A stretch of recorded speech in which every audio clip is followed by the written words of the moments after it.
el huira campana de canto profundo, o guaje serope a que mira ya.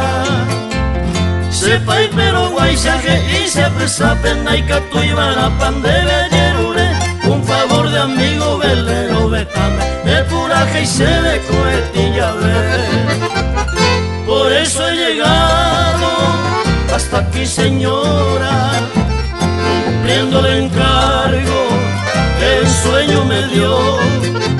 Su esposo querido, Yecuayara, aquel Emiliano que jamás murió.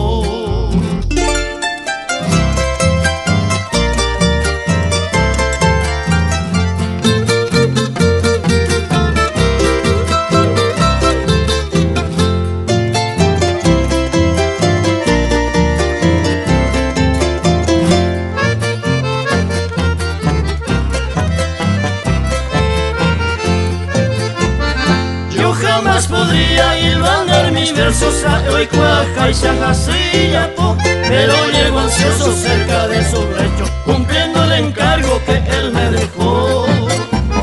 Hoy me llegues en te amo y te viva peñan de yarequere, y verso escribí a Eyucandebe y corazón cuape, arayere y cobañonga tuvo en mí.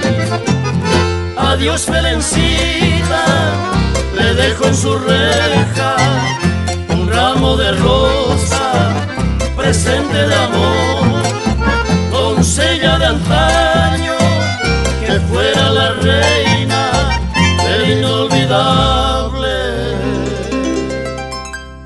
pájaro cantor.